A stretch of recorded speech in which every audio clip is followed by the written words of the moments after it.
본 방송에서 제공하는 투자 정보는 투자 판단에 대한 조언입니다. 방송에서 제공하는 주식의 가치, 가격 상승 및 가격 하락에 대해서는 방송사에서 보장하지 않습니다.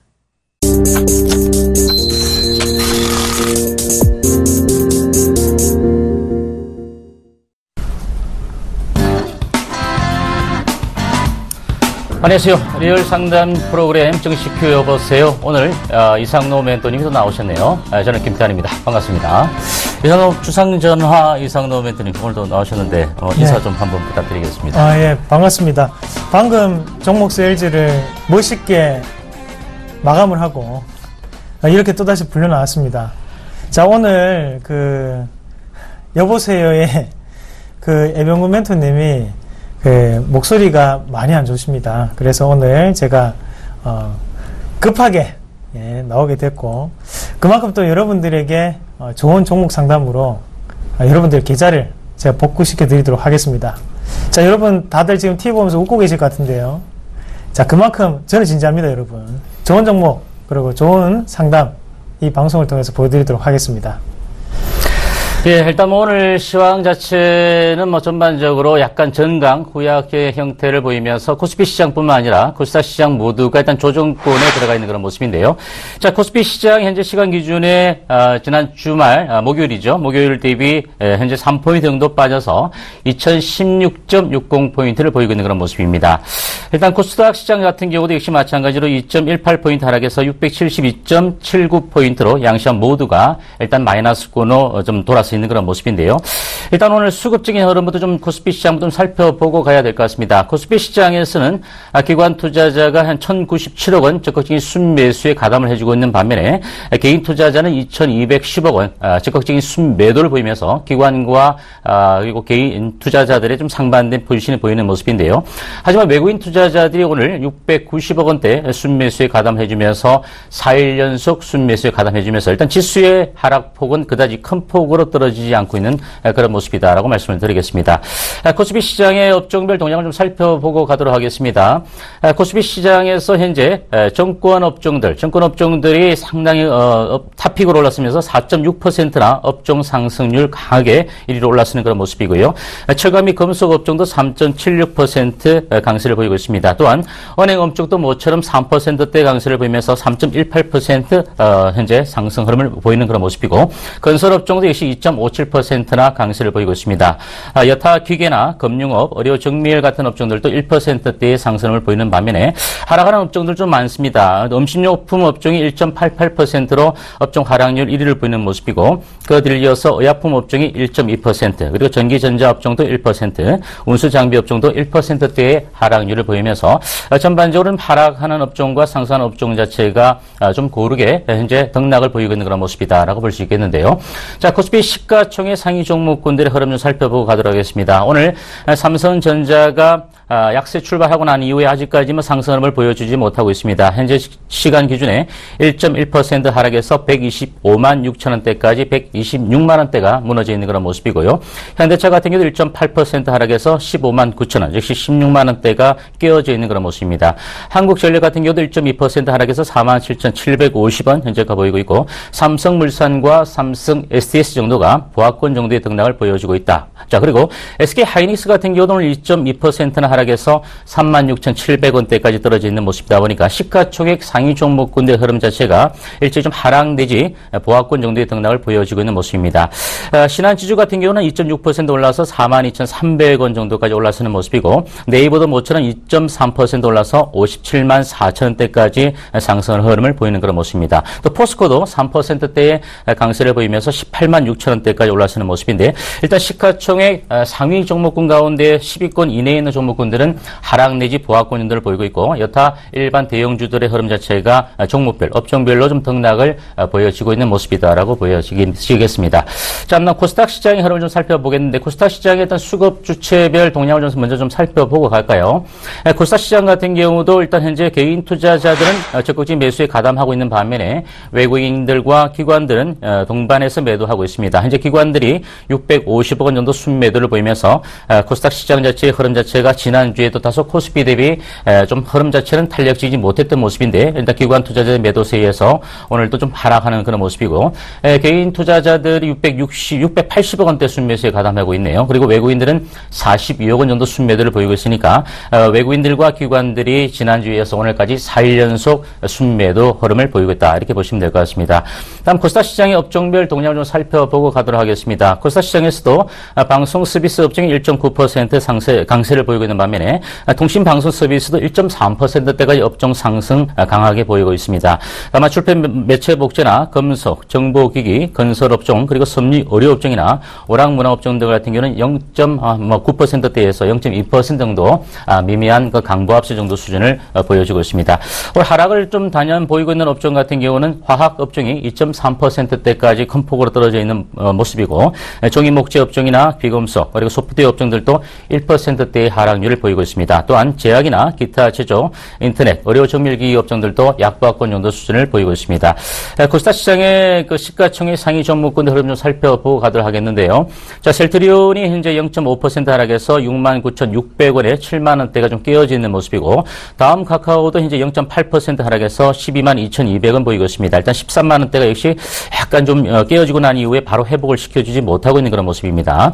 동서 같은 경우도 33,900원에 0.7%의 하락을 보이고 있고 다만 이제 CJ ENM이나 메디톡스 그리고 파라다이스 로엔 같은 종목들이 일제히 반등을 좀 주고 있는 모습인데 일단 메디톡스나 바이로메드와 같은 그 제약 바이오 관련주들이 지난주 좀 조정 흐름을 좀 보였다가 미미하게 좀 반등 정도를 보이고 있는 그런 모습입니다.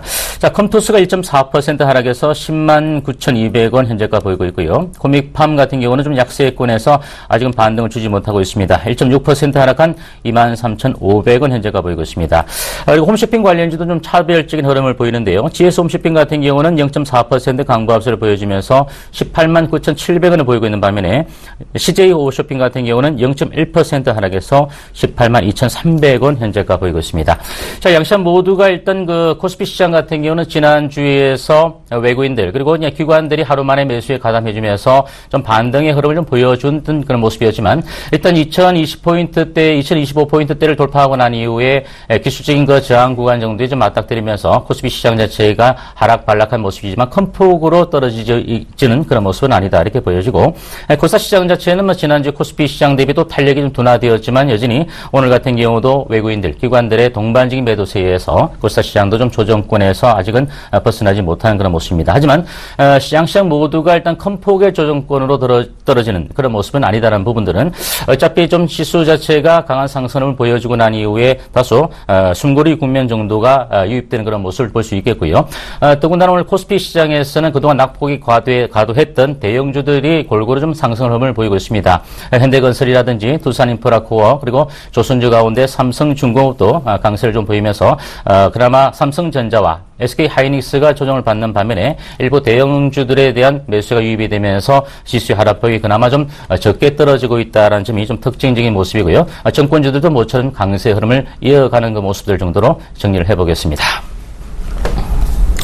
네, 잘 들었습니다. 뭐 전체적인 부분을 좀 시청자분들이 짚어보셔야 되는 부분이 사실 우리가 지금 시장에서는 바로 실적이라는 부분을 가지고 다시 한 번 더 얘기를 논할 때가 될 수 있습니다. 그러면 오늘 시장이 빠지더라도 결국에는 테마성 재료로 올랐던 종목군들 그리고 단기간에 많이 올랐던 종목군들에 대해서 차익 매물이 나타나는 반면에 지금부터는 미국 증시도 그렇고 다시 한번 실적이라는 부분이 이슈가 될 수 있거든요.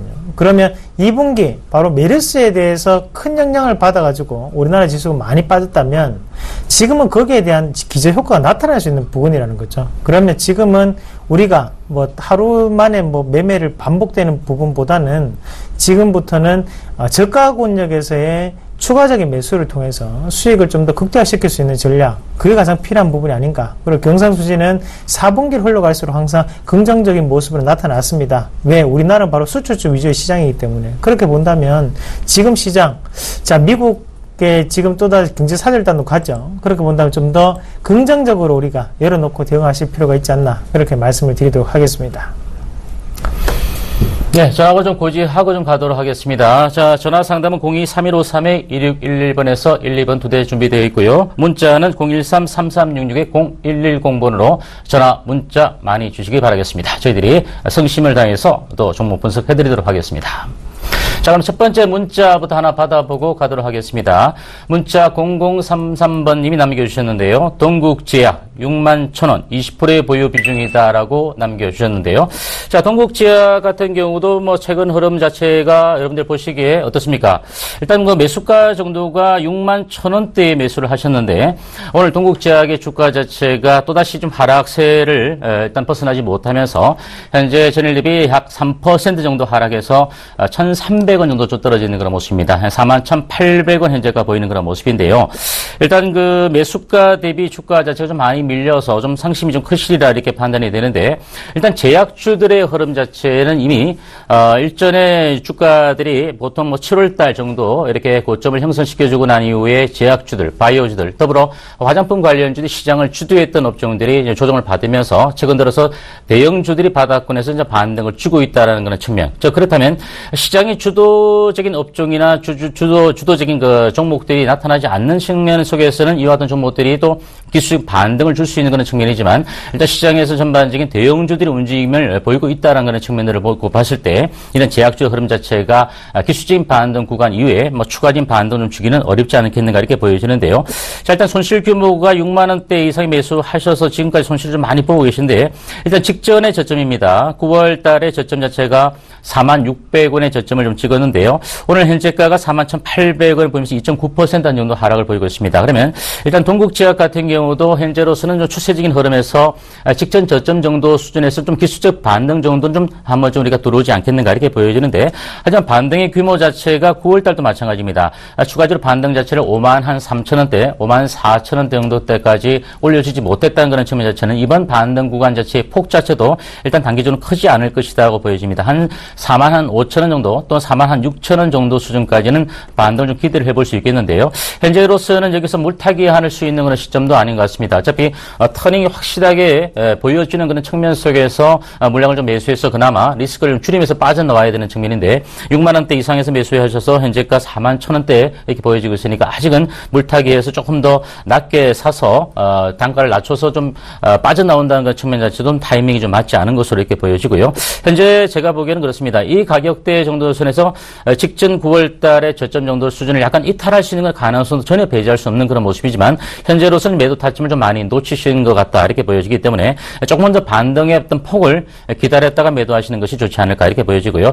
일단 기본적으로는 한 45,000원 정도 수준 정도까지는 일단 반등을 줄 수 있는 그런 가능성이 있습니다. 물론 오늘과 내일 정도가 반등이 들어오지 않는다 하더라도 이달 정도 순에서는 어느 정도 낙폭 과대된 측면에서의 저가 반발 매수 유입에 따라서 반등을 줄 수 있는데 그 정도 가격대에서는 제가 보기엔 그렇습니다. 물량의 어떤 보유 비중 자체가 20% 정도 수준이니까 그 정도 선에서 일단 10% 정도는 좀 손절 정도를 좀 하시고 난 이후에 나머지 물량을 조금 더 추이를 좀 지켜보시고 팔았던 물량들 자체를 여기서 다시 한번 더 저가에서 물타기 전략보다는 실적 시즌에 앞서서 보다 저평가된 업종들이 상당히 많이 있고 또 종목들도 많이 있다 보니까 그런 종목들 중 오히려 좀 갈아타실 수 있는 그런 전략 자체가 좋지 않을까 이렇게 보여집니다. 그래서 좀 손실 규모가 좀 나서 좀 상심이 크시더라도 현재로서는 조금 더 기다렸다가 물량을 좀 줄일 수 있는 그런 전략적으로 좀 접근하시는 것이 바람직하지 않겠는가 이렇게 말씀을 드리겠습니다. 네. 다음 문자 제가 한번 보고 말씀을 드리도록 하겠습니다. 자, 현대건설을 현재 38,700원에 10%를 보유하고 계신 분이시네요. 현대건설 함께 보도록 하겠습니다. 자, 일단은 건설주들이 누구나 다 이슈죠. 현재는 뭐가 이슈입니까? 바로 뭐 부동산에 대해 집을 사야 되느냐 아니면 말아야 되느냐 그것도 이슈고 또 한 가지는 해외에서 이제부터 실적이 나타날 수 있느냐 아니면 나타날 수 없느냐 또 한 가지 더 지금이 주가가 많이 빠진 상태냐 올라갈 수 있는 상태냐 거기에 대한 해답을 들려드리는 게 가장 빠른 판단인 것 같습니다. 자, 현대건설 저는 좋다고 판단합니다. 일단 낙폭 과대 종목권이고 현재가 바닥권역 맞습니다. 왜 그 말씀을 드리냐면 자, 현대건설의 주가 추이를 잠깐만 눈으로 한번 같이 보고 그 다음에 대림산업도 한번 같이 볼게요. 자, 대림산업도 한번 볼게요. 그리고 지금 GS건설 자, GS건설 보겠습니다. 자, 자, 이 세 가지 종목군의 공통점은 뭐냐면 국내보다는 해외에서의 매출 자체가 더욱더 큰 영향을 미칠 수 있는 종목군이고, 자, 대림산업이 1등입니다. 1등 종목이고 2등 종목을 고르면 그때는 이제 현대건설이 되겠죠. 자, 지금이라도 저는 만약 건설주로 관심을 가지신 분들은 대림산업으로 갈아타시라는 얘기를 드리겠고, 자, 현대건설 같은 경우는 맥점을 한번 잡아볼게요. 자, 요런 포인트인데요. 바로 요 자리죠. 요 자리. 36,000원대인데, 36,000원. 요 자리를 넣어놓고 보도록 하겠습니다. 자, 요 자리군요. 34,500원. 요 자리인데, 자, 요 자리를 기준으로 우리가 보시면 이 종목군이 누구에 의해서 움직이는지를 조금 확인하실 필요가 있습니다. 자, 하단군요. 바로 이런 자리에서 이제 기관과 외국인들의 투매 물량이 나타나고, 투매는 그만큼 뚫기 힘들다 그랬죠. 한 번만에 돌파를 못하고 이때는 또다시 양매수가 안 붙었어요. 양매수는 또다시 한번 주가는 빠지는 부분이고, 자, 여기서 돌파 다시 나오는데 이때 자, 외국인들의 단일 매수세가 들어왔다는 거죠. 결국에는 외국인에 의해서 주가는 움직이고 있다. 그러니까 현재는 외국인들이 매수에 대한 기조도 더욱더 낮아졌다가 다시 늘어나고 있는 구간이고, 자, 밑에 거래량 또한 늘어나서 붙어서 올라가는 구간입니다. 자, 거래량의 바닥이 결국엔 주가의 바닥이었다는 거죠. 그러나 지금은 그 바닥권력을 찍고 올라가는 흐름이 나타나고 있다. 그럼 1차적인 목표가는 자, 요런 자리 되겠다. 그죠? 그 자리가 41,000원에서 42,000원 자리고, 오늘 외국인들이 들어오는지를 한번 더 체크해 보죠. 자, 한번 같이 볼게요. 자, 요거 어떻게, 잠시만요. 자, 요거 한번 같이 보겠습니다. 네. 이게 제 방송이 아니라 떨립니다. 자, 한번 같이 보겠습니다. 네. 요 모습인데, 맞죠? 오늘 제가 왜 외국인들이 들어와야 되냐? 자, 골드만삭스는 한국 사람들 아니다. 그죠? 외국 사람들이다. 그죠? 말 그대로 이 주가의 주포는 외국인이다. 외국인들이 매수를 할 때는 파는 거 아니다. 그러니까 지금 보유하셔야 되고, 얼마까지? 41,000원, 42,000원까지 보유하셔야 된다. 그 의견을 드리도록 하겠습니다. 네, 다음 문자 하나 더 받아보고 가도록 하겠습니다. 문자 7441번님이 남겨주셨는데요. 김태환 멘토님, NHN 엔터테인먼트 매수가 65,000원, 비중 20% 전망 부탁드립니다. 라고 남겨주셨습니다. 자, NHN 엔터테인먼트 주가에 대해서 상당히 우리 일반 투자자분들이 관심이 좀 많은 그런 종목으로 보여지는데요. 일단 펀더멘탈적인 측면을 놓고 봤을 때 제가 일전부터 좀 말씀을 드려왔었습니다. 올 1분기와 2분기의 실적 자체가 그나마 좀 그 적자 폭이 감소는 되었지만은 1분기 132억 원 적자에서 2분기 82억 원 적자를 지금 기록했던 그런 모습인데, 올해 들어서 일단 그 신작 게임이죠. 프레츠 팜에 대해서 상당히 게임에 관련된 인기를 끌면서 하반기에 어느 정도 모멘텀이 되지 않겠는가라는 기관들의 어떤 매수에도 일단 유입이 되는 그런 모습이지만, 하지만 실질적으로 이 NH 엔터테인먼트가 오늘 좀 급락을 했습니다. 6.2%대까지 큰 폭으로 떨어지면서 59,700원, 6만 원 선이 좀 깨어져 있는 그런 모습이고요. 현재로서는 제가 그렇습니다. 일단 그 기관 투자자들이 어떤 그 전반적인 하반기 기대치에 대한 어떤 보고서는 좀 많이 나오고 있지만, 오히려 기관들은 9월 달부터 실질적으로 10월 초순 정도까지 다소 좀 물량을 매도해서 현금화하는 건 전략을 좀 보여주고 나서 최근 들어서 약간 3일 정도 매수에 가담해지고 있지만 그 매수의 규모 자체가 상당히 미약한 그런 모습이고요.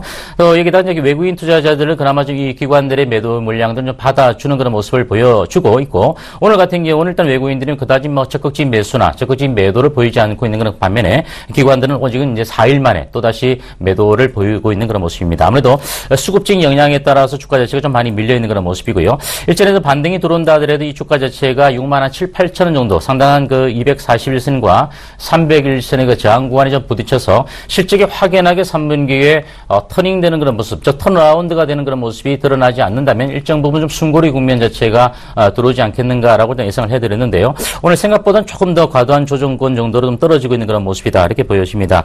65,000 현재 이 주가에 대해서 좀 매수하고 난 다음에 좀 주가 좀 많이 밀려난 그런 모습인데, 제가 보기엔 그렇습니다. 일단 현재로서는 이렇게 떨어지는 구간 속에서 오늘 만약 이 정도 가격대에서 종가를 기록하게 된다면 내일 시장 자체의 영향력이 조금 더 주가에 더 영향을 미치지 않겠는가. 즉 만약에 내일 시장 자체가 코스닥 시장이 또다시 조정권으로 떨어지거나 또 그래서 시장 자체에도 동반적인 하락을 보이게 된다는 그런 위축적인 그 모습을 보여준다면 역시 코스닥 시장 쪽에서는 게임주들이 많이 있는데 NH 엔터테인먼트 같은 거래소 업종임에도 불구하고 역시 코스닥의 게임주들의 영향을 동반적으로 받을 수밖에 없는 그런 모습이다. 그래서 내일 시장 자체가 좀 좋지 못한다면 주가 자체가 조금은 더 밀렸다가 아마 반등폭을 내일보다는 모레 정도의 반등을 줄 수 있는 그런 가능성이 있고 오늘 종가 자체가 오늘 장중에 저점 자체를 이탈하지 않고 마감을 한다면 내일 정도 좀 기수 반등이 바로 좀 들어올 수도 있는 그런 모습이다. 이렇게 보여지는데 하지만 이번 추세가 한번 깨어졌기 때문에 기관들의 적극적인 매수가 유입이 되지 않는 이상 여기서 다시 좀 시간적인 개념을 좀 가지고 주가의 반등폭을 기다려야 되지 않겠는가 이렇게 보여집니다. 만약에 반등이 들어온다면 63,000원 정도 가격대까지는 그다지 큰 폭의 어떤 그 무리수가 없이 않아도 주가의 반등은 들어올 수 있는 그 구간인데 과연 이 구간 자체가 반등이 들어온다 하더라도 이 구간 자체가 지지가 되면서 추가적인 상승으로 이어질 수 있을지 이 부분 자체는 조금 현재 약간은 주배관적인 관점으로 좀 보시는 게 좋지 않을까 이렇게 보여집니다. 따라서 현재 단기적인 관점에서 보신다면 이 주가가 반등이 들어오면 63,000원 정도 수준부터는 조금 물량을 조금은 좀 줄여놓고 난 다음에 그 다음에 추세적인 흐름을 좀 지켜보는 전략 자체가 필요하다 이렇게 보여지고요. 만약에 주가가 한 단계 더 밀려 내린다면 57,800원 정도 수준까지도 떨어질 수 있다는 개념 이 개념 정도로 우리가 좀 확인하고 나서 그러면 이 57,800원 정도의 가격대를 찍고 나서 추세가 좀 돌아서는 시점에서 물량을 조금 더 매수해서 63,000원 정도 부분까지 일단은 리스크를 줄이고 난 다음에 매도하는 그런 전략적으로 접근하는 것이 바람직하지 않겠는가 이렇게 말씀을 좀 드리겠습니다. 네. 자, 다음은 제가 또 종목 한 개를 같이 한번 보실 텐데요. 하이트 진로 23,250원에 20%를 가지고 있습니다. 꼭 부탁드립니다. 하면서 3622번님이 문의하셨네요. 하이트 진로 한번 같이 볼게요. 23,200원에 30%를 보유하고 계시는데요. 일단은 뭐 결론은 나와 있습니다. 뭐 이게 바닥인지 아닌지 바닥입니다. 네, 만약에 저라면 저는 추가 매수를 좀 더 하겠습니다. 추가 매수에 대한 의견을 드리겠고, 자, 이 종목군을 한번 같이 보시면 하단권역을 같이 볼게요. 자, 요렇게 보시고, 자, 1차적인 상승과 2차적인 이 매집이 이루어졌는데, 자, 여기서 단일 매수체다, 그죠? 그러면 결국에는 요런 자리가 바로 매집, 손이 바뀌어서 올린 과정이었고, 자, 두 번째 이 자리는 바로, 8월 말에 뭐였나요? 바로 북한발 이슈가 있었다, 그죠? 그럼 하단권역에서는 이 기간이 급하게 갑작스러운 매매가 들어갔던 구간이 이 구간입니다. 그러면 결국에는 자, 요런 자리가 되겠죠. 자, 여기가 이제 저항과 지지 나누는 자리. 22,400원 자리. 22,400원을 기준으로 해서 요 가격대 밑에는 과매도 구간이라고 보시면 돼요. 그럼 이 가격대가 중심으로 자, 지지를 받고 난 다음에 다시 한 번 더 올리는 부분이 누구냐? 기관에서 지금 다시 한 번 더 주가는 올라가고 있습니다. 하지만 양매수가 붙었기 때문에 잠시 한번 눌렸다 갔는 거고 지금 추가 매수를 하셔야 됩니다. 그리고 여기서 다시 한번 반등이 나타났을 때는 요 자리가 첫 번째 자리가 될 수 있겠고요. 그 다음 자리가 바로 앞에 있던 요런 자리 또 될 수 있겠죠. 그래 26,200원까지도 충분히 가능한 자리다. 자, 지금 뭐 30%의 비중이 적습니다. 뭐 하이트 진로 하시는 거는 그만큼 안전한 매매를 원하시는 분이신데 이거보다 안전한 종목 없습니다. 비중을 좀 더 실으셔가지고 25,000원까지 홀딩 하시는 전략 그렇게 말씀을 드리도록 하겠습니다.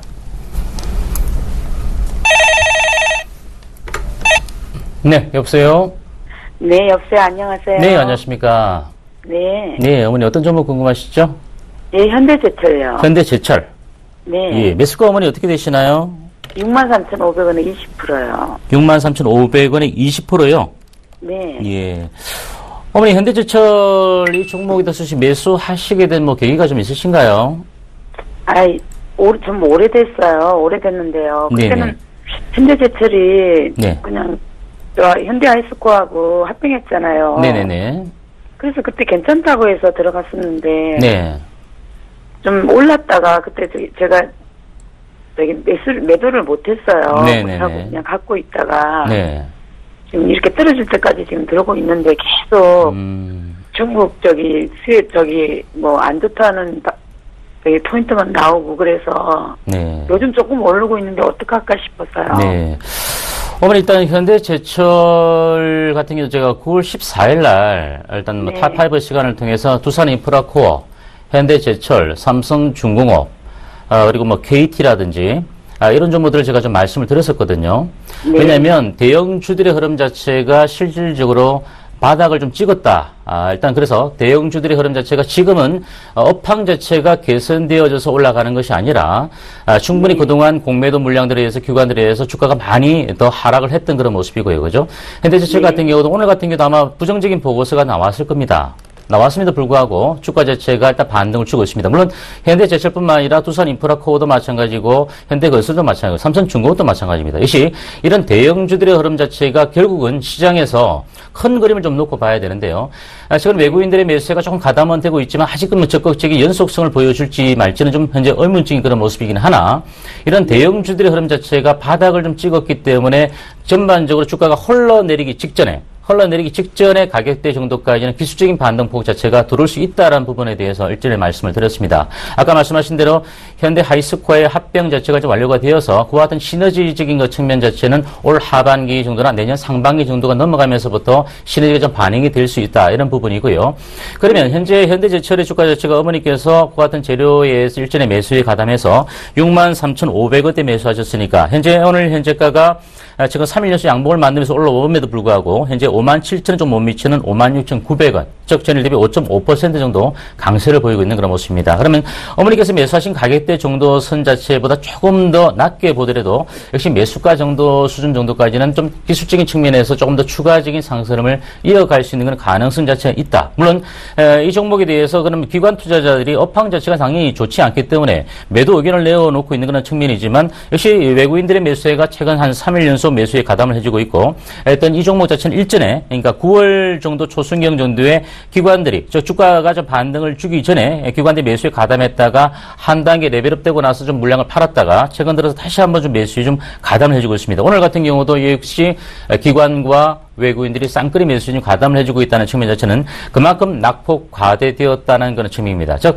주가는 당연히 업황은 좋지 않은 반면에 그만큼 이 주가 자체가 이렇게까지 과도하게 흘러내릴 정도까지 밀려버릴 필요는 없지 않겠느냐는 인식 때문에 외국인과 기관들이 매수에 가담을 해주고 있는 측면입니다. 그래서 어머니 제가 보기에는요 좀 시간제 어차피 어머니께서 제가 보기에는 거의 한 4개월 반 한 5개월 가까이 기다려 주신 거 아니겠습니까? 네. 그죠? 그러면 오늘 같은 가격대에 올라왔을 때 만약에 때려버리고 나면 만약에 주가 또 단기적으로 눌림목 조정을 받아서 빠져버리면 뭐 잘 때렸다고 판단할 수도 있겠지만 이왕 기다려 주신 거 제가 보기에는 최소 6만 원 정도 이상권까지는 좀 끌고 가셨다가 거기서 6만 원 정도의 가격대가 지지가 되는 것을 확인하고 나서 매도도 늦지 않겠는가 이렇게 말씀을 드립니다. 따라서 63,500원 논선이니까 현재 시간을 놓고 봤을 때 지금 현재 시점에서 기술적인 측면을 놓고 보면 63,100원 정도가 저항 라인으로 걸립니다. 근데 거의 어머니께서 매수하신 가격대까지는 조금 시간을 두고 올라갈 수 있는 측면이다. 그죠? 그래서 9월 달에 한번 반등을 바닥에서 이제 완전한 대바닥을 확인하고 난 다음에 추가적인 눌림목을 받았지만 이 9월 달 저점을 깨고 떨어진다라면 시장 자체가 완벽하게 추세 하락을 이루어진다라면 누차 좀 말씀을 드려봤었는데요. 그래서 오늘 제가 보기에는 반등이 좀 들어온다 하더라도 조금은 더 가져가셨다가 최소한 6만 원 정도 수준 정도는 확인을 하고 난 다음에 매도 전략을 좀 취해 주시는 게 좋지 않을까 이렇게 보여져요. 네, 그럼 그게 몇 월달쯤 될까요? 그래서 지금 현재 추세적으로 만약에 간다면 추세로 간다면 이번 달도 가능하다 이렇게 보여지는데요. 만약에 내일 정도 고점을 찍고 전반적으로 지수가 좀 이제 박스권에서 약간 고점을 형성시켰으니까 조정을 받게 되면 이런 대형주들의 흐름 자체도 약간의 눌림목 조정 정도는 들어올 수 있거든요. 그렇다면 여기서 다시 한번 접었다 가는 추세가 많이 온다면 오히려 6만 원 더 넘길 수 있는 가능성이 있어요. 오히려 접었다 간다음에, 그죠? 그래서 이제 오늘 이렇게 강하게 떴지만 내일이나 모레 정도 이번 주까지 강하게 떠서 6만 원 회복을 시켜주면 저도 상당히 좋겠다 이렇게 마음이 있는데 주식이라는 게 또 그렇지 않지 않습니까? 그죠? 네. 그래서 어머니께서 조금 여유를 좀 가지시는 게 좋을 것 같고요.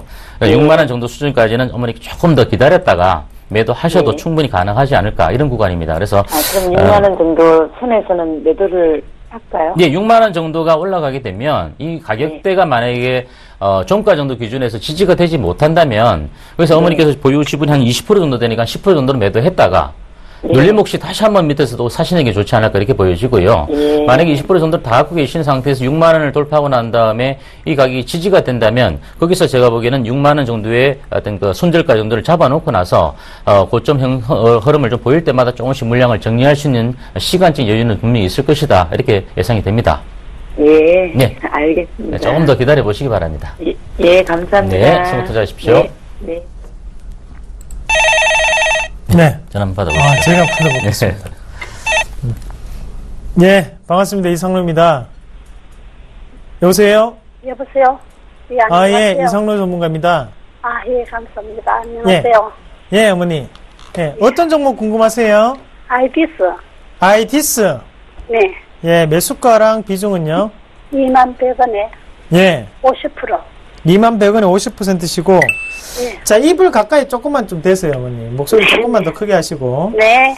자, 21,100원에 지금 50%를 보유하고 계시는데, 어떤 게 가장 궁금하세요? 자꾸 19,500원이 지지선인데, 예. 왔다 갔다 해서 그러니까 예, 예. 불안했어요. 아, 19,500원이 지지선이래요? 19,200원이셔. 아, 200원이 지지선이에요? 예, 지지선이라고 생각하고 있거든요. 아, 그러세요?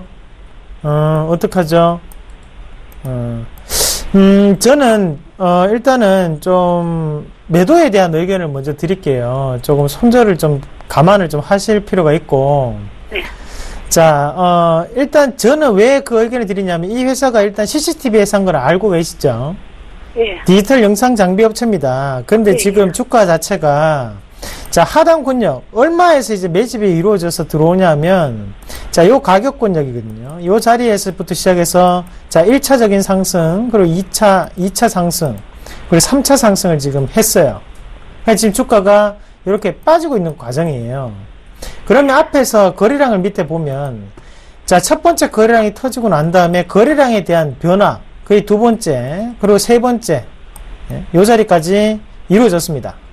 그리고 지금은 거래량이, 어떻게 되냐면, 자, 요 구간 안에 놓여있는 상황이에요. 그러면 지금부터 또다시 거래량이 줄면서 주가가, 자, 요런 자리까지 한번 내려옵니다. 그게 얼마냐? 17,000원, 18,000원대. 예, 그걸 조금 감안하셔야 돼요. 자, 지금 주가가 안 올라가는 이유는 딱 한 가지일 거예요. 바로 실적이 안 좋을 겁니다. 예, 그것 때문에 지금 주가가 여기 위 상단을 뚫지 못하고 빠져나오고 있다라고 보는 게 맞고, 이렇게 흘러내렸을 경우에는, 자, 요 자리까지도 충분히 조금 감안하셔서 들어가시는 전략이 좀 필요합니다. 그래서, 차라리 지금 자리에서 지지와 저항을 보시는 것보다는, 요 자리에서 반등이 나타났을 때는, 과감하게, 이익 실현을 해서 빠져나오시고, 난 다음에 주가 더 빠졌을 때 다시 한 번 더 도전해 보시는 전략으로 말씀드릴게요. 지금 당장에 팔지 마시고 반등을 조금 기다리십시오. 예, 반등 얼마까지 반등될까요? 예, 본전에 나올 수 있습니다. 예, 수익 여부 팔 수 있어요. 예. 예, 그렇게 대응하세요. 네, 감사합니다. 예, 이상호였습니다. 자, 현재 시간 기준으로 좀 예상 체결 지수를 좀 확인해보고 가도록 하겠습니다. 자, 코스피 예상 체결 지수입니다. 현재 시간 기준에 1.89포인트 일단 상승 흐름을 보이면서 2021.42포인트로 마감될 것으로 예상이 되고 있습니다. 다음 코스피 시장 흐름 자체의 어떤 투자 주체별 흐름을 좀 살펴보고 가야 될 것 같은데요. 일단 외국인들이 979억 원 순매수를 여전히 강하게 좀 보여주고 있고, 기관 투자자들도 941억 원 순매수를 보이면서 일단 코스피 시장은 기관과 외국인들이 동반적인 쌍끌이 매수세가 유입되고 있는 그런 모습입니다. 다만 개인 투자자들은 2,350억 원대, 일단 기관과 외국인들이 매수 규모를 넘가하는 물량을 매도하고 있다, 이렇게 보시면 될 것 같습니다. 코스피 시가총액 상위 종목 예상 체결 지수 살펴보도록 하겠습니다. 일단 삼성전자가 아직은 반등에 성공하지 못하지만 시초가 126만 원 정도대까지 일단 낙폭을 좀 축소시켜주고 있는 그런 모습이고요. 현대차 같은 경우도 15만 9,500원, 1.54% 정도 하락해서 마감될 것으로 예상이 되고 있습니다. 한국전력도 0.1% 미미합니다. 48,300원에 마감될 것으로 보여지고, SK하이닉스도 현재는 반등에 성공하지 못했지만 36,900원 정도까지 약간 낙폭이 좀 줄어들고 있는 그런 모습입니다. 삼성물산은 소폭 강세를 보이고 있습니다. 현대모비스도 현대차와 마찬가지로 기아차, 동반적인 약세를 좀 보이고 있는 그런 모습이고요. 삼성 SDS가 보합권에서 좀 하락 반락되어 있는 모습입니다. 29만 3,500원에 마감될 것으로 보여지고, 아모레퍼시픽 같은 경우도 36만 5천원대까지 약세를 좀 보이고 있는 그런 모습입니다.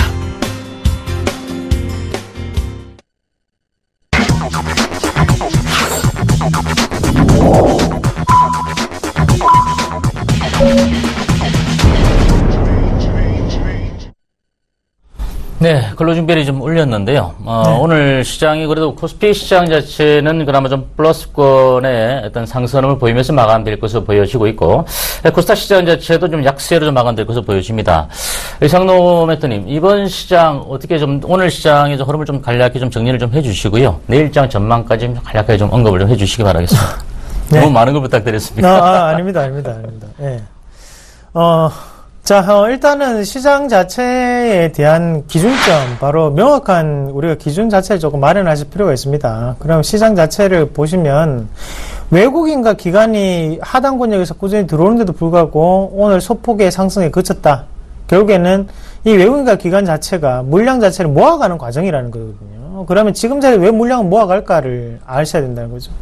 자, 그러면 지금 자체, 왜 지금 미국의 경제사절단이 가고, 거기에서 최대 규모로 가고, 그리고 오바마 대통령 왜 만나려고 하고, 거기에 3분기에 대한 실적이 어떻게 나타날 것이며, 그런 부분을 예상을 해본다면, 주가도 결국에는 지금 자리권역이 바닥권역에 분포가 되어 있다라고 보셔야 돼요. 대신에, 왜 지수에 대해서는 지금 조정이라는 부분이 나타나냐면, 지금까지 시장을 이끌었던 게 바이오 제약주였거든요. 하지만 이 바이오 제약주에서 차익 매물이 꾸준히 나타나고 있기 때문에 이 바이오 제약주를 차지하고 있는 시가총액 비중이 있다는 말이죠. 자, 그럼 이 종목군들이 빠지면서 나머지 종목군들, 바로 낙폭과의 종목군 채워주고 있다. 그러면 여기에 대한 손바뀜이 지속적으로 이루어지면서 시장은 다시 한 번 더 건강한 상태로 돌아갈 것이다라고 판단하기 맞겠죠. 저는 똑같습니다, 여러분. 한 달 전에도 저가 매수를 말씀드렸고 지금도 마찬가지입니다. 아직까지도 저가입니다. 지금은 강력한 매수로 시장을 대응하셔야 될 때다라는 의견을 다시 한 번 더 강조를 해드리도록 하겠습니다.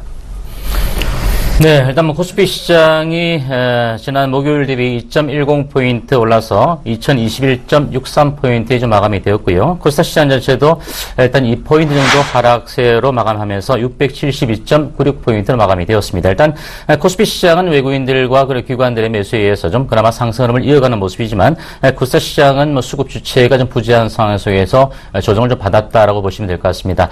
자, 일단 어쨌든 양시장 모두가 일단은 조정 정도를 보이지 않고 코스피는 그나마 상승으로 마감이 되었다는 부분들, 그리고 외국인들의 매수가 유입이 되고 있다는 부분들은 역시 대형주들 쪽으로 역시 낙폭이 과도했던 종목들 위주로 좀 매수가 유입이 되면서 업종별로 좀 순환매가 들어오면서 반등을 계속적으로 시도하고 있다, 그런 부분들. 아까 조금 전에 이상도 멘토님께서도 말씀하셨지만 여전히 저가권의 그 영역에 있는 그런 모습이고 시장 자체는 박스권에서 조정을 받더라도 큰 폭으로 떨어지지는 않을 것이다라는 부분에 아마 말씀을 해주신 것 같아요. 역시 제가 누차 외국인 멘토와 함께 이 시간에서 말씀드린 것처럼 현재는 지수의 흐름 자체는 어차피 박스권에서 상단 영역을 돌파를 시도하든 아니면 눌림목 조정을 받든 간에 지수보다는 종목별에 대한 접근 전략, 그죠? 종목별에 대한 접근 전략을 계속 여러분들이 좀 세워주시면 크게 무리가 없을 것이다 하는 부분 다시 한번 강조를 좀 드리도록 하겠습니다.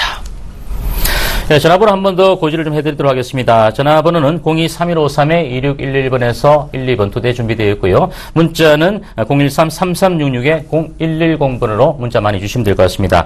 자, 저희가 투자 판단에 조언을 좀 해드리고 있습니다. 여러분들이 주식 투자에 참고가 되시도록 저희 두 멘토가 성심성의껏 여러분들에게 종목에 대해서 상담을 해드리도록 하겠습니다. 네. 그러면 저부터 문자 한번 보고 넘어가도록 하겠습니다. 자, MDS테크를 현재 25,300원에 50%를 보유하고 계시고요. 문자가 어떻게 왔냐면 정말 속상합니다. 매도 시점 잘 부탁드려요 하면서 유유 우는 표시를 보내주셨어요. 자, 25,300원에 보유하고 계시는데, 자, 싸게 사라니까요. 비싸게 사니까 그만큼 마음고생을 할 수밖에 없습니다. 자, 이 MDS테크, 제가 요거 대박 플러스라는 시간에서 얼마에 요거를 지금 보유하고 있는 종목이에요. 얼마에 샀습니까? 요 자리죠. 22,000원에 보유하고 있는 종목이에요. 그러면 지금 이 자리하고 왜 지금의 25,000짜리로 뭐가 다르냐면, 이 가격 권역에서는 우리가 걱정 안 하고 갈 수 있는 자리입니다. 개인 투자자들이 충분히 할 수 있는 자리란 말이에요. 시장이 흔들리더라도 올라갈 거야. 올라갑니다.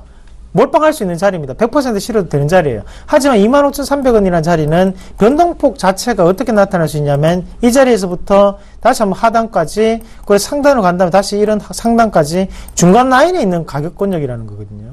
그러면 지금 우리가 수급적인 부분을 봤을 때도 22,000원, 23,000원짜리에서 올라오는 게 누구에 의해서 올라오고 있습니까? 자, 상승할 때마다 기관의 매수세가 눈에 띈단 말이에요.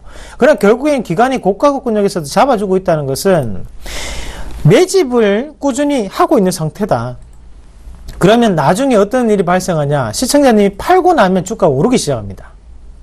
그래서 제가 사는 포인트가 중요하다고 말씀드린 게 바로 이 때문이에요. 속상하죠. 손해보는 누가 안 속상하겠어요. 하지만 지금 당장에 속상하고 안 속상한 게 중요한 게 아니고 이 종목으로 수익이 날 수 있는 종목이 들고 있어야만 되는 거예요. 그러면 속상했던 마음도 다 잊어먹습니다. 그냥 본인이 너무 높은 가격에 사다 보니까 지금 속상한 거를 본인 스스로 선택하시는 것밖에 안 돼요. 그러나 저는 똑같겠죠. 22,000원에 매수를 하고 있었다면 이 가격도 얼마나 지금 뭐 루즈하게 들고 갈 수 있는 포인트잖아요. 자, 그러면 이 종목군은 손절을 잡아 드릴게요. 자, 요 가격대입니다. 21,000원대를 손절가에 대응하시면 돼요. 대신 22,000원짜리에서는 추가 매수를 할 수 있는 자리입니다.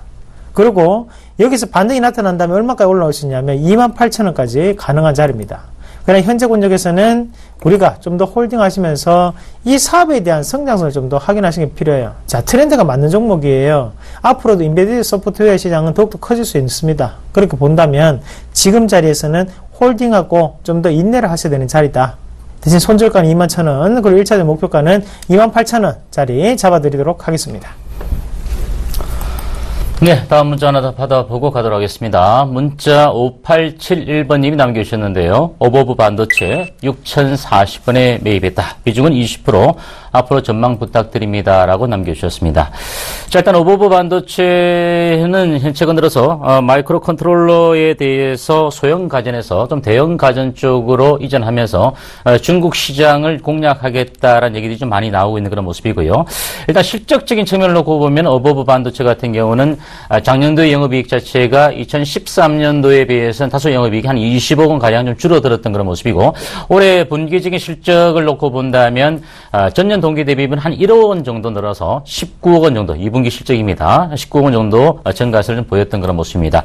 아까 말씀드린 그 마이크로 컨트롤러에 대한 그 중국 시장이 가속화되어진다면 향후에 어떤 그 성장성적인 그 측면을 놓고 봤을 때는 다소 지금 현재의 외형보다는 조금 더 외형이 확대되어지면서 외형이 확대되어진 측면 속에서 이익률이 조금은 더 증가되어질 수 있는 가능성에 대해서는 우리가 좀 긍정적인 모습이다라고 보여지는데, 하지만 이와 같은 부분들 자체가 중국 시장이 바로 공략을 한다고 해서 이와 같은 부분이 매출로 이어지면서 바로 또 실적으로 단기간에 이어지기는 좀 어렵지 않겠는가 이렇게 보여지기 때문에 좀 시간적인 개념을 놓고서 향후 좀 중장기적 관점에서의 어떤 성장성 자체는 있지만 단기적인 관점에서 봤을 때 현재 주가의 실적적인 부분에 바로 가미가 되기는 어렵지 않겠는가 이런 부분을 좀 말씀을 드리고요. 자, 차트를 보시면 좀 설명을 드리면 올해 주가가 지수가 급락하는 시점이죠. 급락하는 시점에서 8월 달에 4,400원대까지 저점을 좀 찍을 정도 좀 과도하게 밀렸던 그런 모습입니다. 하지만 어느 정도 9월 달 정도 수준까지는 1차적인 상승을 보여주고 나서 10월 들어서 다시 한번 떨어지기 직전 정도의 가격대까지는 회복을 좀 시켜놓았던 그런 측면이고요.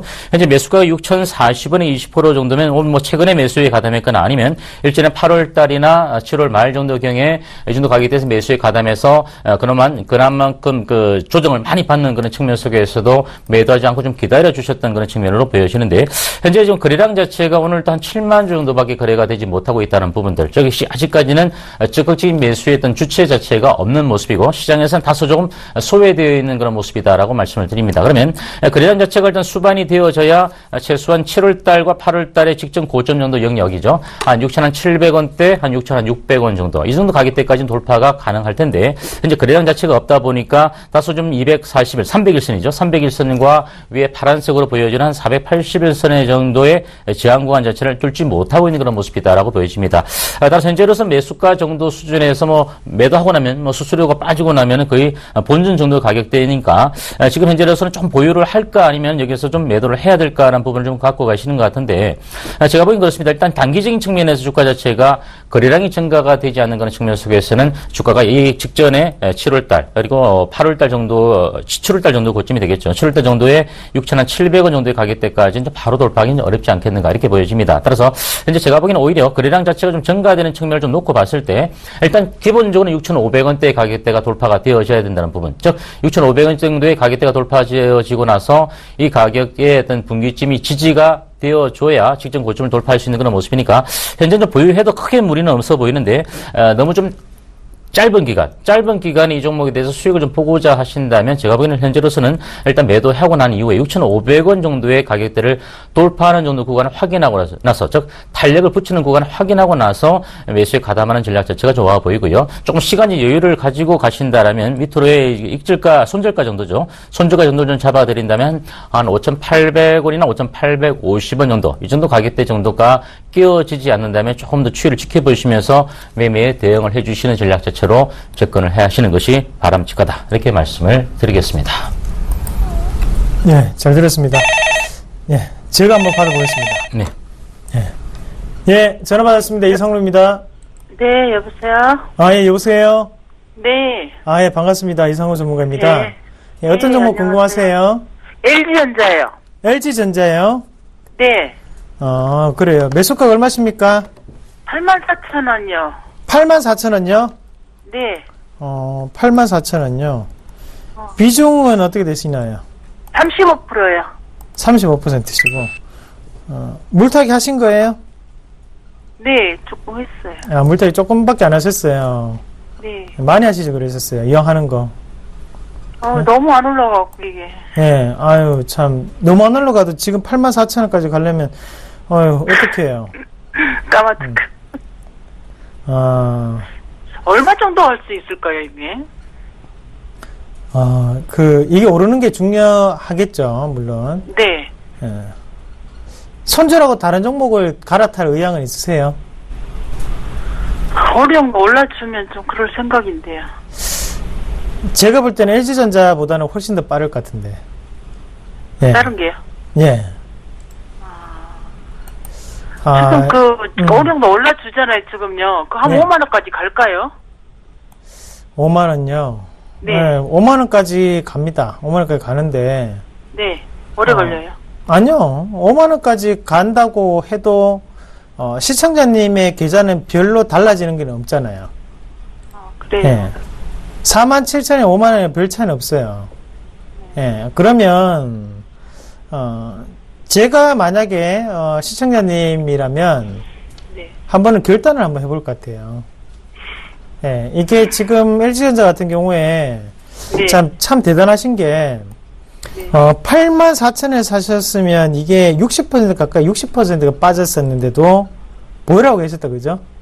가지고 있어요. 네. 근데 그때 또 물타기에 대한 요령은 또 없었었어요. 그러니까 벌써 이미 공포에 질려 계시는 상황이었고, 네. 이거 망하면 어떡하지 생각도 분명히 하셨을 겁니다. 그래서 지금 반등이 나온다면, 여기서도 나올 수 있는 가격권역은, 자, 앞에 보면 요 자리 보이시죠? 요 자리. 예, 요 자리. 6월 29일 날 봉이 보입니다. 자, 여기에 거래량이 이렇게 탁 터지면서 밑에 갑자기 한번 딱 올라와요. 그러니까 요 자리가 가격적인 이격이에요. 얼마냐? 49,500원에 5만원. 요 가격대까지 간다는 거예요. 근데 그 다음부터가 중요해요. 그 다음부터는 제가 볼 때는 결단을 하시고 전화를 하십시오. 결단을 하고요. 예. 딴 종목으로 갈아타는 게 낫습니다. 중간에 5만원 올려줄 것 같죠. 그 선에서 그냥 풀려고요. 안 가지고. 네. 그 대안은 있으세요? 대안은요? 네. 생각이 너무 일전전 질려가지고 지금 생각이 없어요. 참. 주식 더 안 하실 것 같으면 그냥 들고 계세요. 좀 충격이, 네, 좀 들고 가라고요. 아니 대안을 마련하지 않은 상황에서 그냥 무작정 팔아버리시는 거는 의미가 없습니다. 중권주로 가면 괜찮을까요? 중권주. 야, 계좌가 깨지는 소리가 여기까지 듣깁니다. 그러시면 안 되고. 중권주도 좀 가지고 있는데 그쪽으로 좀 단가를. 증권주 지금 수익 났었나요? 대우증권은 좀 늦게 사가지고 좀 그 가격대예요. 그래요. 다행입니다. 네, 증권주 말고 조금 땅 쪽으로 찾아보는 게 좋을 것 같아요. 네. 그래요. 아니면 공개 방송에 강연을 한번 오세요. 네. 그래서 LG전자 상담하셨던 분이시라고 말씀하시면 제가 특별히 좀 더 말씀드리겠습니다. 네, 알겠습니다. 네, 대안을 제가 찾아드릴게요. 일단은 대안 없을 때는 팔지 마세요. 일단 5만 원까지는 갑니다. 5만 원까지. 네, 그때까지 한번 정관에 기다려보세요. 금방 갈 것 같아요. 5만 원. 5만 원은 누구나 금방 올릴 수 있는 가격이에요. 그런 걱정하지 마세요. 그러니까 47,000원이니까 지금 47,000원. 헤이, 3,000원만 오르면 되는데, 뭐, 그거는 금방 올라가면 그게 중요한 게 아니고, 제가 말하는 거는. 머리가 아파 죽겠어요. 네, 이놈 LG전자 때문에 아주 그냥. 예, 원금 회복하려면 갈 길이 너무 멀어서 그래요. 네, 그래요. 그래요. 네, 알겠습니다. 자, 힘내시고요. 네, 네. 감사합니다. 네, 성공 투자하십시오. 네. 네, 여보세요? 예, 수고하십니다. 네, 안녕하십니까.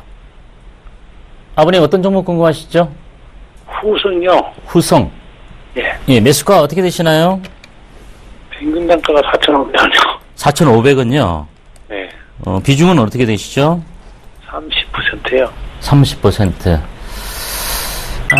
대기 속색이네. 이 회사, 뭐 만든 회사인지는 알고 계시죠? 그럼요. 예, 알고 계실 것 같고. 그동안 오랫동안 좀 가져오셨는데, 4,500원대 매수해서 비중이 30% 정도인데, 오늘 현재 주가가 종가로서는 뭐 그다지 뭐 큰 흐름은 어쨌건 없어요. 일단 뭐 3,200원 정도까지 밀려났다가 좀 반등을 주었지만, 역시 이게 박스권 정도의 영역 정도, 4,000원 선을 약간 넘기고 난 다음에 안착을 좀 시켜주지 못하다 보니까 다시 좀 등락을 좀 보여주고 있는 모습이고, 실질적인 측면은 아버님 알고 계시나요? 작년 정도 결산 실적을 놓고 보면은 후성의 주가는 3년 연속 적자를 좀 만들어냈던 기업이고요. 그나마 좀 다행스러운 것은 올 분기 실적이죠. 올 상반기에 그나마 흑자 전환을 좀 보여주면서 다소 좀 주가가 좀 바닥권 탈피는 좀 보여줄 수 있을 것이다 이렇게 보여지는데, 아버님, 예. 이 종목을 조금 현재 시간을 좀 가지고 가실 여력이 좀 있으신가요? 후성 주가요. 그거는 상관없는데요. 네네. 너무 그냥 먹고 안 올라가고 그냥 너무 지겨워요. 왜냐면 일단 후성 주가에 대해서는 뭐 최근 기관들에서 수급도 좀 많이 안 좋았고요. 그리고 예, 외국인들이 실제로 매수에 가담해주고 있지만 제가 보기에는 이 후성에 대한 외국인들 매수에는 실질적인 강력한 매수를 가지고 있는 외국인들이 아니라 일반적인 수급에 의한 일시적인 외국인들의 매수가 유입이 되고 있는 정도 수준이라 그나마 외국인들이 매수에 가담해주고 있지만 기관들이 매도세가 좀 이어지다 보니까 반응을 주지 못하는 것 같아요. 현재 제가 보기엔 아버님 이 주가가 여기에서 이제 현재로서는 박스권에 좀 갇혀있는 모습입니다. 박스권에, 그죠? 갇혀있어서 이 구간에 밀리더라도 뭐 큰 폭으로 떨어질 만한 시점은 아닌 것 같고, 아버님 말씀처럼 또 올라도 주가 이 박스권의 상당 부분을 강하게 돌파하지 못하는 그런 모습이고, 역시 거래량 자체도 이 정도 주가 주식 수가 30만 원을 거래가 됐는데 주식이 9,200만 주입니다, 아버님. 9,200만 주만큼 주식이 이렇게 많음에도 불구하고 30만 주 거래가 되었다라는 것은 그만큼 현재 매수세가 없다, 즉 소외되어 있다라는 부분을 좀 보셔야 될 것 같고요. 현재로서는 아버님 조금 손실이 난 있는 규모인데 제가 보기엔 그렇습니다. 여기서 굳이 매도한다고 하더라도 크게 떨어질 만한 부분은 없고요. 또 이제 반등을 준다 하더라도 현재로서는 크게 올라갈 여지가 없는데, 다만 좀 시간을 좀 가지고 만약에 좀 지켜보신다면 이 박스권 정도 영역 자체가 4,000원 초반입니다. 이 가격대만 좀 돌파가 되어진다라면 기본적으로 제가 보기엔 4,200원 정도 수준까지는 반등의 여지는 있어요, 아버님. 그래서 제가 아까 아버님께 말씀드린 것이 시간 여유가 있다면 지금 현재로서는 좀 박스권 정도의 등락을 보여준다 하더라도 좀 기다렸다가 이 박스권 정도는 좀 빠지도 크게 빠질 만한 이유가 별로 없어요. 그렇다면 올 3분기까지 실적 자체도 좀 좋아지게 된다면 굳이 이 주가가 빠지기보다는 이 박스권의 상당 부분을 약간 돌파할 수 있는 쪽으로 무게를 더 두시는 게 좋을 것 같고요. 돌파가 되어지면 4,200원 정도 수준까지 올라왔을 때 그때 아버님께 좀 지겹다면 최소 절반 이상이나 아니면 20% 정도 물량을 매도하는 것이 좋지 않을까. 매도하고 나면 결국 이 매도하고 나선 이후에 다른 종목으로 좀 제대로 좀 갈아타시는 것이 더 중요하다 이렇게 말씀을 좀 드리겠습니다. 전문가님. 네. 3분기 실적이 후성이 대략 문제 때문에 발표할까요? 3분기 실적 같은 경우는 대체적으로 이제 분기 결산일로부터 45일이니까 3분기가 이제 9월달 끝나죠. 그러면 11월 15일 정도에 발표가 되니까 이제 한 달 정도 조금 더 남았다 이렇게 보시면 될 것 같아요. 11월 15일 이전에 발표를 해야 되죠. 연결 기준 같은 경우는 말일 한다 하더라도. 그때 봐서 손절을 하는 게 할까요? 예, 지금 현재로서는 뭐 그다지 올 1분기 정도의 영업이익이 뭐 그다지 나쁘진 않으니까 좀 지켜보시고 대응하셔도 좋지 않을까 싶어요. 네.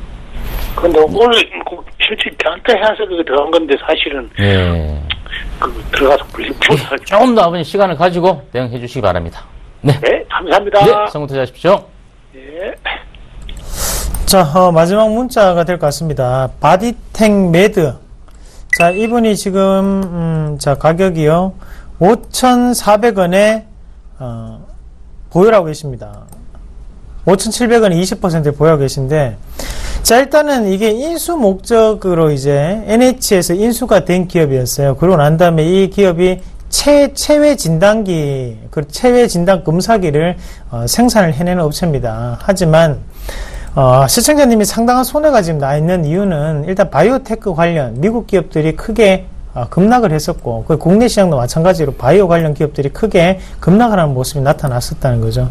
자, 그러면 이 바디텍 매드 자체가 추가적인 상승 자체가 크게 이루어져야 되는데 지금 상황에서는 그 부분 자체가 어렵습니다. 이 기업 자체가 정확한 매출처가 있는 게 아니고 지금부터 생산을 해내서 매출을 한다는 거거든요. 그러니까 거기에서 시간적인 부분이 걸릴 수밖에 없다, 소요가 될 수밖에 없다라고 보는 게 맞겠죠. 자, 저는 지금이라도 안 늦었다고 판단합니다. 그래서 어느 정도는 정리를 조금 하실 필요가 있다. 그래서 조금 결단을 하셔가지고 다른 종목군으로 바이오 제약주 말고 딴 종목군으로 갈아타시길 바라겠습니다. 자, 이선우 매니저님 강연회 있으시죠? 네, 있습니다. 강연회 조금 한번 있으면 좀 말씀해 주시죠. 네, 이번 주 토요일입니다. 바로 10월 17일 토요일 오후 2시 영남일보 지하 1층 대강당 바로 대구에서 제가 강연을 합니다. 제2의 디지털 옵틱이 450% 올랐습니다. 그 종목군 일단은 오셔서 함께 얘기를 나누겠고요. 자, 그리고 제가 공개 방송이 매주 화요일, 수요일, 목요일 11시부터 진행을 합니다. 그래서 1시간 동안 하기 때문에 들어오셔가지고 종목 노하우라든지 종목 추천, 그리고 우리가 함께 공부할 수 있는 시간을 가지면 좋겠습니다. 또한 이번 주가 이제 서울경제TV 7주년입니다. 그래서 머니 콘서트를 진행을 하는데요. 부동산, 보험, 증권 관련 재테크를 강의를 서울산업진흥원 2층에서 합니다. 그래서 이번 주 토요일 여기에서 진행을 하니까 서울에 계신 분들은 오시길 바라겠고요. 대구에 계신 분들은 저를 만나러 오시길 바라겠습니다. 네, 저희가 준비한 시간 여기까지고요. 내일 다시 찾아뵙도록 하겠습니다. 지금까지 시청해주셔서 감사드립니다.